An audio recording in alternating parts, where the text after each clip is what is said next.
and I'm a third-year medical student here at IUSM. Today, I'd like to talk to you about the evaluation of a Ross aortic valve replacement on patients over the age of 50 and what that means as far as cardiothoracic intervention in patients with primary aortic valvulopathies. Just as an overview before we get started, what is the Ross procedure? So the Ross procedure is actually also known as pulmonary autograft, and this is one of the methods of valvular intervention for patients who might have aortic regurgitation or aortic stenosis. Traditionally, I think a lot of us are familiar with either a biodegradable valve, which needs to be replaced every 10 to 15 years and doesn't require anticoagulation therapy, compared to a mechanical valve, which doesn't require any reintervention but does require lifelong anticoagulation.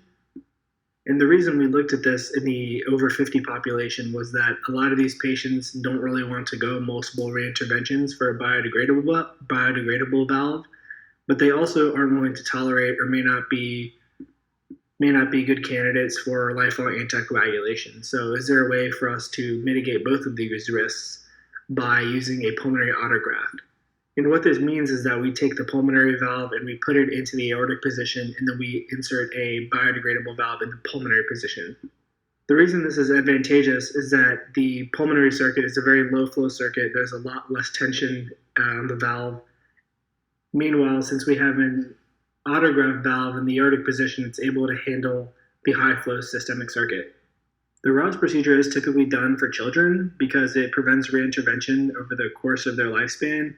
And also, we don't want children on anticoagulation for the duration of their lives. So it's a very advantageous procedure for children. It's usually only done in highly experienced heart centers. However, our heart center has done many on older patients and has seen really great outcomes. So we wanted to see, is the Ross aortic valve replacement in older patients over the age of 50 an advantageous approach? So IU has done about 71 Ross procedures from 1995 to 2019, and patients have ranged from the age of 50 to 68 years old. A little over half of them are male, and the majority of valve leaflet compositions were bicuspid aortic valves. The majority of our patients suffered from aortic stenosis. About over 80% of patients had aortic stenosis, and approximately 1/3 of patients had concomitant dilation of the ascending aorta. Because the Ross procedure is a longer procedure, because it's a double valve procedure instead of a single valve procedure, the mean bypass time was about 272 minutes with a mean cross clamp time of about 216 minutes. Length of stay is also a concern for these patients, but our length of stay averaged from about 4 to 32 days with a median of about 5 days, which is very good for this procedure.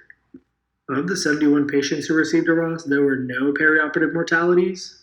However, 6 patients suffered late mortality ranging from 2 months to 16 years post-Ross, and the reasons for late death include leukemia, multi-system organ failure, COPD, metabolic encephalopathy, GI bleed, lung cancer, and prostate cancer.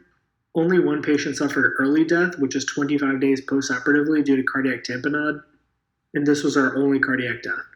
Perhaps one of the most important outcomes we wanted to assess in this study was freedom from reintervention, since this is a big driver for this procedure compared to a biodegradable valve. About 89% of patients experience lifetime freedom from any valvular reintervention, with a 10-year freedom from reintervention of about 90%. In any patients who did require intervention, the average time to reintervention was about 4 years. To date, there have been no mortalities associated with reintervention in any of these patients. So to recap, the Ross procedure is regarded for its prevention of lifelong anticoagulation that's required of mechanical AVR, as well as the reintervention required of xenograft and allograft AVR. It is a procedure that's more commonplace in pediatric and adolescent patients than adult patients.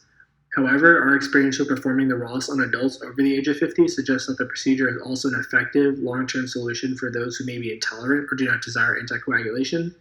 The Ross also provides advantages concerning freedom from reintervention. About 90% of patients in this population experience a 10-year freedom from reintervention, unlike xenograft and allograft AVRs, which typically need to be replaced every 10 to 20 years.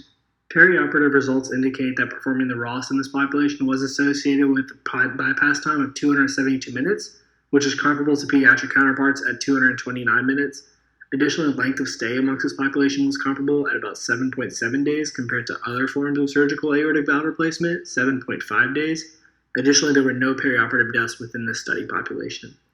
The Ross procedure should be considered as a viable alternative for middle-aged adults over the age of 50 who have, in our estimation, a life expectancy of greater than 20 years, who may or may not desire or tolerate lifelong anticoagulation required of mechanical AVR, or reintervention every decade required of xenograft and allograft AVRs. Overall, our institution is very pleased with the perioperative and long-term outcomes of this procedure in this patient population and look to implement further. Thank you for your time and listening to this research.